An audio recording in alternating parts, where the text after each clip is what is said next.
Personalmente yo estoy muy contento con mi moto eléctrica y no la cambiaría por nada del mundo, sobre todo en ambientes urbanos. Pero aunque una moto eléctrica no me da dolores de cabeza como me han dado las motos de combustión interna, la verdad es que a no todo el mundo o le alcanza o se adapta a sus necesidades de vida.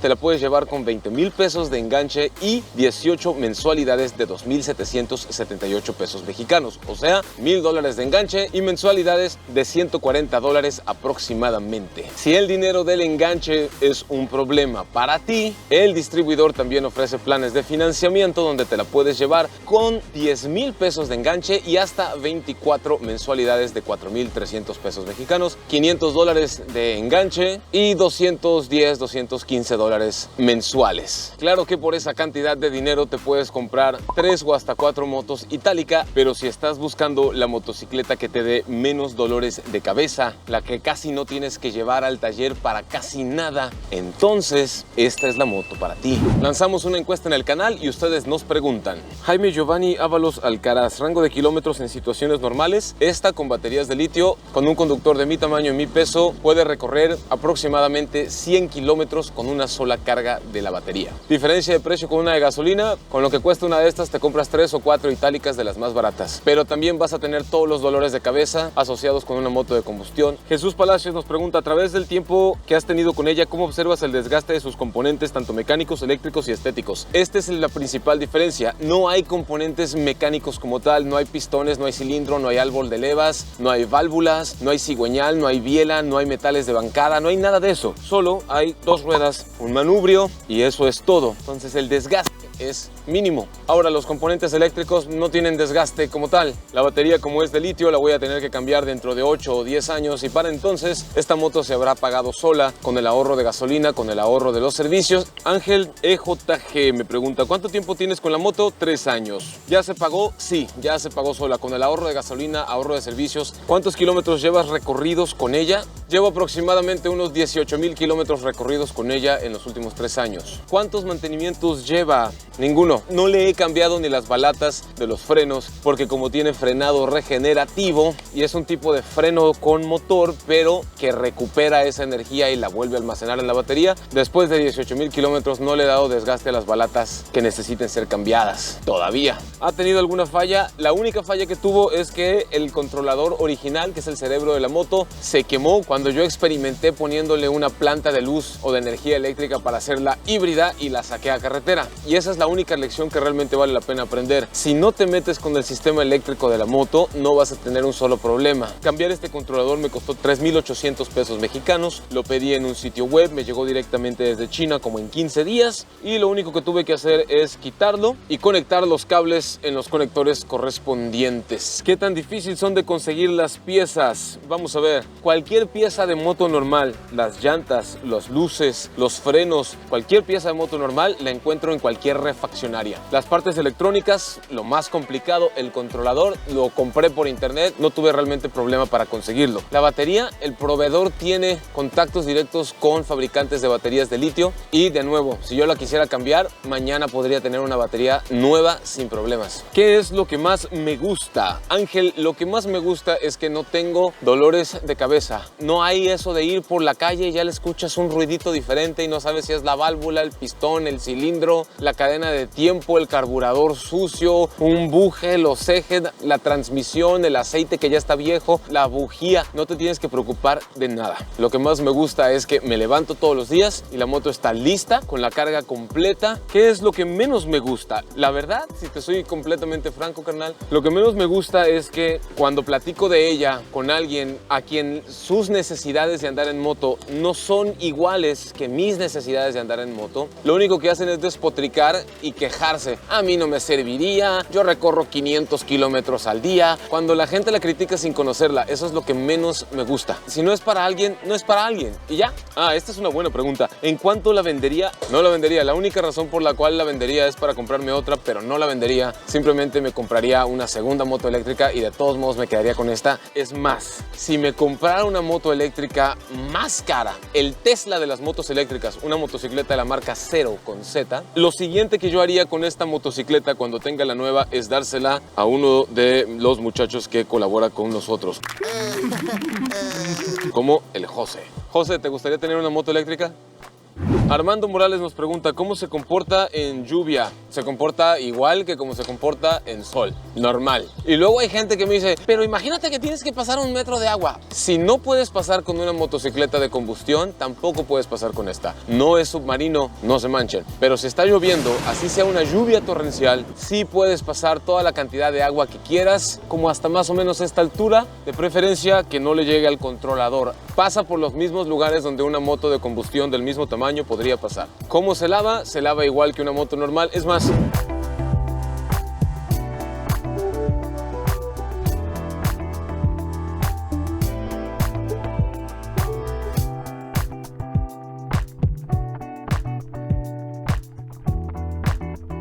ya ven, no le afecta absolutamente en nada. ¿Qué tan confiable es al encender? Déjame ver. Este es el switch. Aquí lo abro. Se inicia. Ceros es todo. Después de eso, como cualquier otra moto normal, activas el cortacorriente. Cuando ya le das al acelerador, avanza.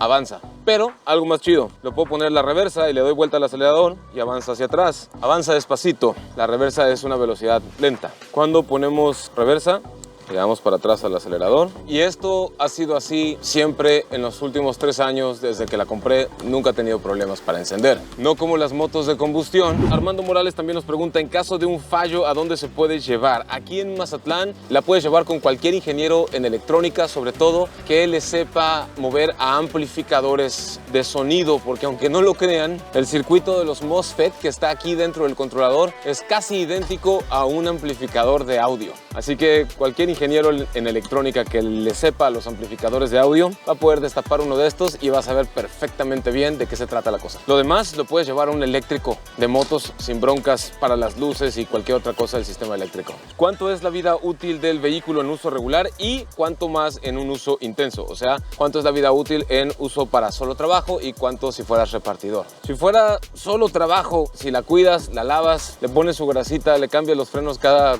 4 o 5 años y las baterías cada 10, 12 años, te va a durar de aquí hasta que te hagas viejo. Y ya si la tienes en uso, en abuso, los repartidores en mi ciudad son personas muy imprudentes que abusan de los vehículos, pasan hoyos, baches, topes, hacen caballitos, saltan, hacen toda clase de improperios y lastiman mucho los vehículos. Un abuso así va a durar lo mismo que dura una moto de trabajo. Javier Hernández nos pregunta, ¿qué ventajas tiene comprar una moto eléctrica a una gasolina? Para mí la ventaja más grande es 0 dolor de cabeza y que la moto siempre está lista en mi casa todas las mañanas para que yo salga a recorrer los 100 kilómetros que le dura la batería y regresar en la noche, conectarla, día siguiente va a estar lista de nuevo. Comprendan esto, mi gente, esta moto eléctrica solo tiene una parte móvil en el motor. El motor está aquí adentro de la rueda trasera y lo que gira es el rin completo. Es un motor de imán permanente sin escobillas. Esto quiere decir que no hay que cambiarle los carbones, no hay que cambiarle las escobillas, no hay que nada. No se le da ningún tipo de servicio, el motor viene completamente sellado, lo puedes sumergir en agua, no le va a pasar nada a ese motor. Héctor Hernández nos pregunta, ¿cuánto es la autonomía de la motocicleta? 100 kilómetros de recorrido por carga de la batería que tiene aquí adentro. ¿Cuánto tarda en cargarse? Aproximadamente 7 horas. No hay que hacerle mantenimientos como dicen de los eléctricos, no hay que hacerle mantenimientos de casi nada más que cambiarle las pastillas del freno, lavarla y tenerla limpia. Y engrasados los ejes nomás. ¿Hay algún subsidio para tenencia y refrendo o no paga? En Ciudad de México este es considerado un vehículo ecológico, así que seguramente hay apoyos y planes de gobierno. Aquí en mi glorioso estado de Sinaloa no tenemos problemas de contaminación ambiental en el aire, así que la emplacas como cualquier motocicleta y la tenencia o la calcomanía cuesta 600, 700 pesos anuales, 30, 35 dólares al año. O sea, es muy accesible, la verdad. ¿Es difícil tramitar las placas? No, no es difícil tramitar las placas. Yo fui con la factura original, mi identificación con fotografía, le saqué seguro y me tramité las placas en menos de 20 minutos en la unidad administrativa aquí en Mazatlán. Y por último, ¿se necesita alguna instalación especial para cargarla? No, y eso se los voy a enseñar. Esto no es un tanque de gasolina, esto es una guantera.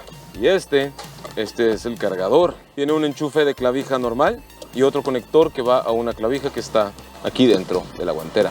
Hay una pregunta que no me están haciendo, que la mayoría de gente en la calle sí me hace cuando se entera que esto es una moto eléctrica. Esa pregunta es, ¿cuánto me cuesta recargarla? Me subió mucho lo que pago en mi recibo de eléctrico cada mes y la respuesta es sí, me subió horrores. O por lo menos eso es lo que a los haters les gustaría que yo dijera, pero la realidad es que no. Cargarla desde casi completamente vacía hasta totalmente llena me cuesta 3 pesos mexicanos, menos de 15 centavos de dólar por carga para recorrer 100 kilómetros. Personalmente yo la recargo 2 o hasta 3 veces a la semana porque mis recorridos casi nunca son tan largos. Nunca estoy gastando más de 40 pesos mexicanos al mes en electricidad para recorrer 600 u 800 kilómetros. Si me lo preguntan, eso es baratísimo. Los frenos son de disco en las dos ruedas. La suspensión es ajustable para la parte trasera. La puedes hacer más firme. Puede cargar hasta 150 kilos de peso. Sí cabe un adulto de 85 kilos y atrás cabe un adulto de unos 45-50 kilos como mi novia. ¡Tarán! Con 2 pasajeros. ¿Cómo se comporta en subidas empinadas? Se comporta mejor que las motos de combustión del mismo tamaño porque los motores eléctricos tienen más torque, más fuerza para darle vuelta a la rueda. ¿Cuál es su velocidad máxima? 85 kilómetros por hora es su velocidad tope. Sí te puedo decir que en un semáforo esta es la moto que sale más rápido y antes que cualquiera de los demás vehículos o motos. ¿Cómo funciona el frenado regenerativo? Si yo presiono la palanca de freno un poquito nada más, ahí la balata no presiona el disco, pero el motor cambia, deja de ser motor, se convierte en generador y empieza a recuperar la energía del impulso que llevas. Se siente como un freno de motor, o sea que es muy útil en bajadas y esa energía la guarda en la batería para que luego la puedas usar de nuevo. De hecho, aunque el proveedor dice que la batería tiene una autonomía de 90 a 100 kilómetros, con buenos hábitos y buen frenado regenerativo, yo he logrado sacarle 110 o hasta 120 kilómetros por carga. Sí cuesta más que una moto de combustión barata, pero también las motos de combustión caras cuestan más que las motos de combustión baratas. Así que si no quieres dolores de cabeza para ambiente 100% urbano, esta es la buena. Si vas a salir a carretera para hacer viajes de más de 100 kilómetros, entonces por ahora te conviene más una de combustión.